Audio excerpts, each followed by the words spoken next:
is upstate New York, which has seen no war or combat since the American Revolution. But in the skies over this farmland, a Fokker triplane and a Sopwith pup engage in a mock dogfight every Sunday afternoon during the spring, summer, and fall to relive the airplane's most colorful era. Old Rhinebeck boasts a superb collection of vintage aircraft, a squadron of priceless museum pieces, out of the past but very much a part of today. For they're not motionless, grounded antiques, content to rest on their laurels. At Rhinebeck, they take to the air, making history a living, breathing reality. The old Rhinebeck Airdrome is a creation of a man named Cole Palin, who turned his hobby into a profession. As a youngster, he lived next to an airport and dreamed of becoming a pilot. He learned to fly after World War II, but while mastering modern aircraft, he never lost his love of the old planes.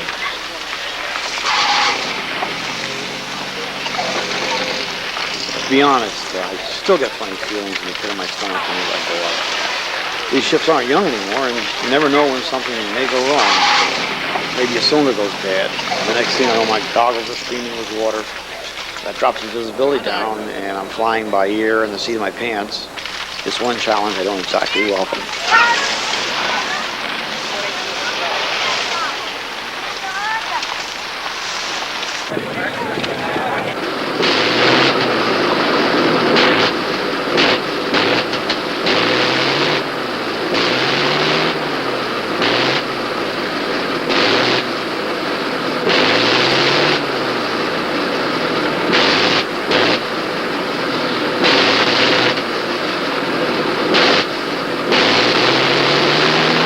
Old Rhinebeck's visitors are all ages and types, attracted by a family entertainment that packages a barnstorming show and a slapstick Keystone comedy all into one bright afternoon.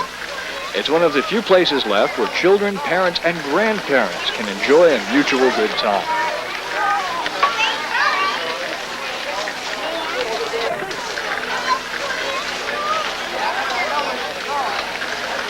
When Roosevelt Field was closing, 6 antique aircraft were found in its hangars, lost and forgotten. Palin sacrificed his life savings to rescue them from the scrap heap and then restored them to flying condition. He's been at it ever since. Rebuilding from the original drawings, using original parts whenever he can find them, and each reconstruction takes Palin and his crew some 2,000 difficult, dedicated hours.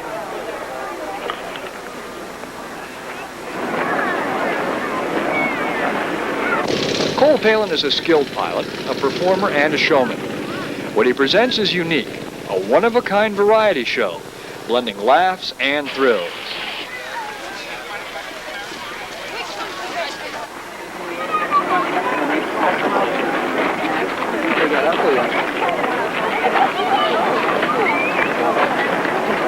Good afternoon, ladies and gentlemen. Welcome to Old Rhinebeck Airdrome. Still quite a few seats up at the north end. Show is just barely starting, you might say, and it'll be going till 4 o'clock this afternoon, so you might just well get a good seat up there.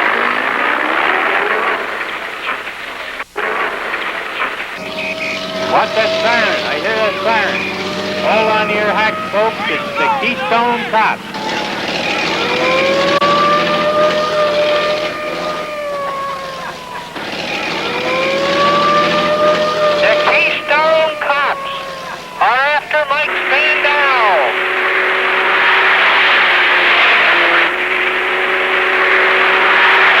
And there he is, that's the guy.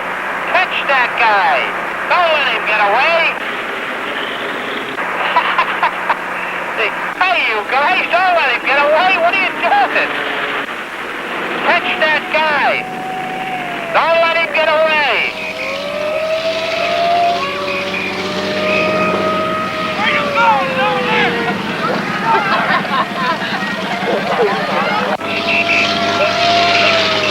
That's New York's finest, and they'll catch that bandit yet.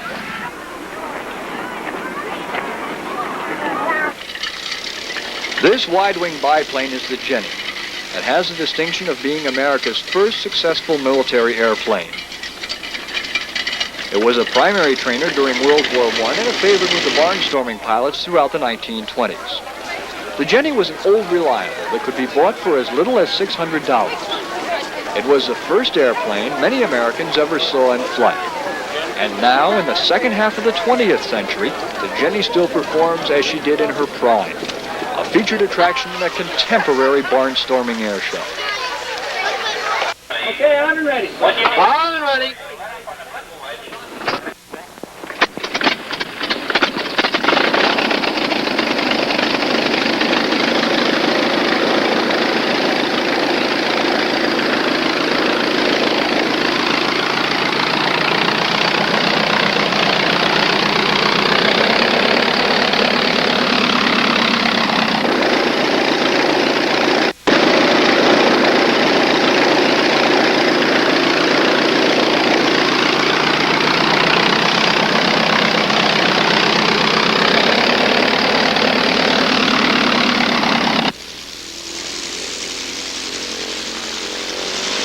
A brand new Jenny could fly only 70 miles an hour, and it had to climb over 6,000 feet to reach that top speed.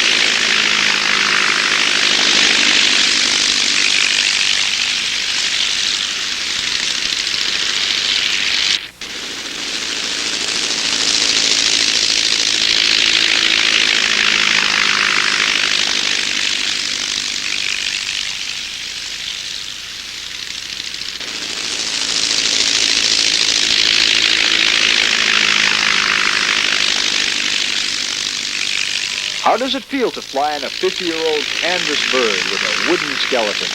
Cole Palin is one of the few men in the world who can answer that question. Sounds simple? It is, if your wingtip doesn't touch the ground, or the old bird doesn't exist in it to show her age.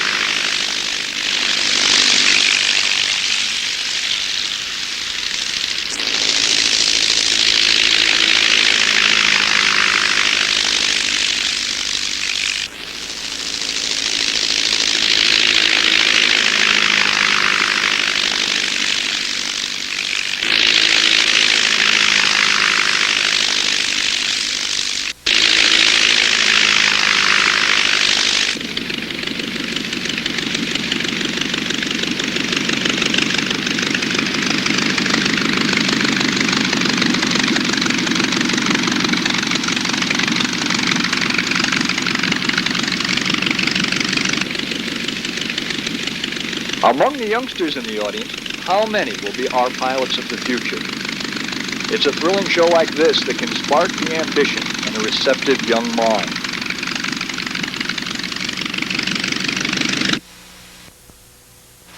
To keep these antique crates performing week after week, I have to have a couple full-time mechanics. Usually one of them is a college student off for the summer months. At the end of a Sunday show, I sometimes think back to the days when I was inspired by the pioneer barnstormers to become a pilot.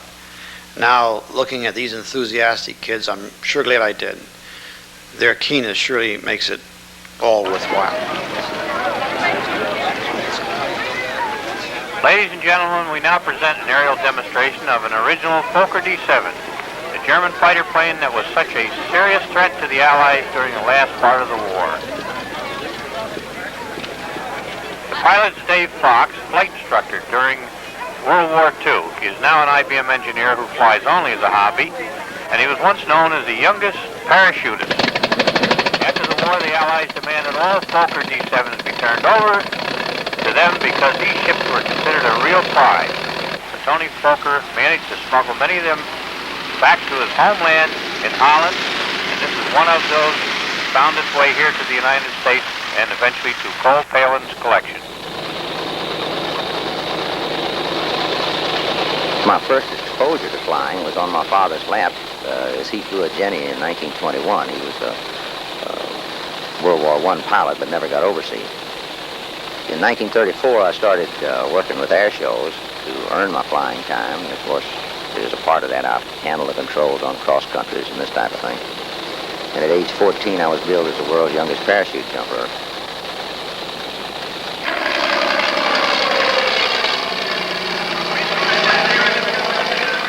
Well, the D-7 has two things going for it, making it unique and both well-liked by all the pilots that flew it, not just the Germans, but the U.S. after the war.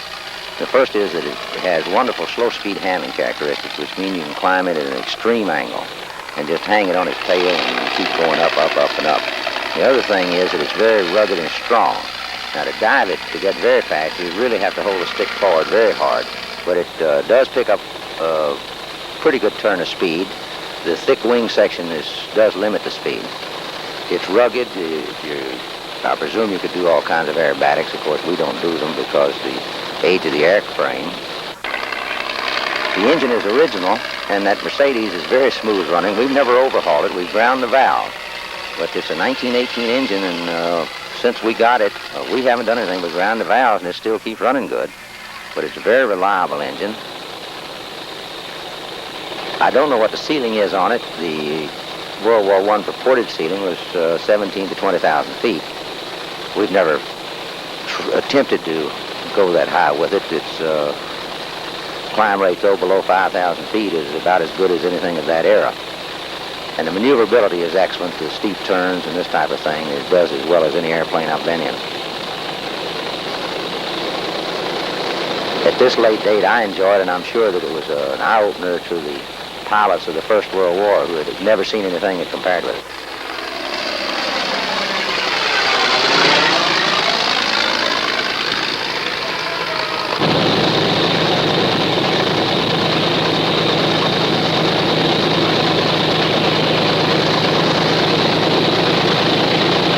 Palin tuned it up, replaced some of the fabrics, painted it. The old fighter has been performing reliably every week for the last 11 years.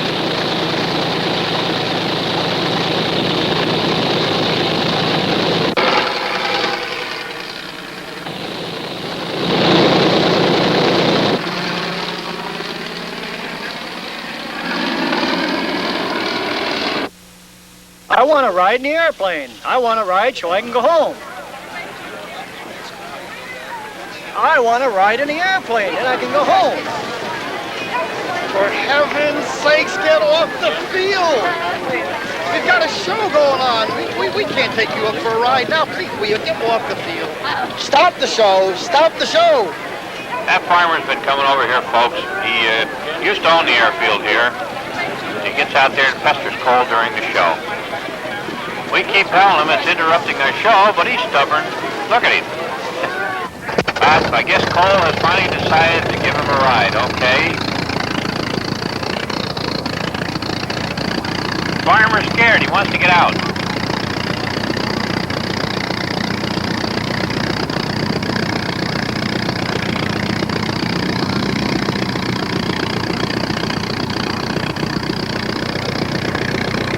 Cole is checking the tail wheel. Sometimes the tail wheel locks in the detent. Hey, stop that plane.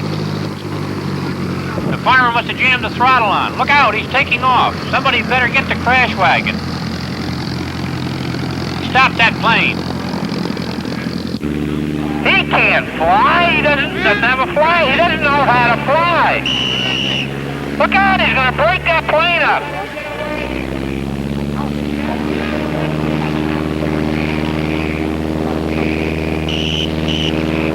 He's got to right in the trees at the end of that, right into the crash wagon. Oh, holy mackerel. Oh.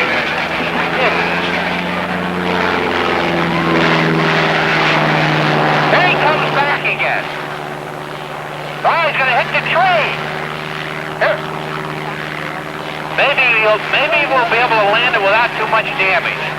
Maybe. Put it down on the ground. Cut the engine on it. Pull the throttle back. It'll land. Land it. It won't bend it. He's trying to get out of the plane. Nobody's flying a plane. It's flying itself. Oh, right into the hill. Oh. He made it.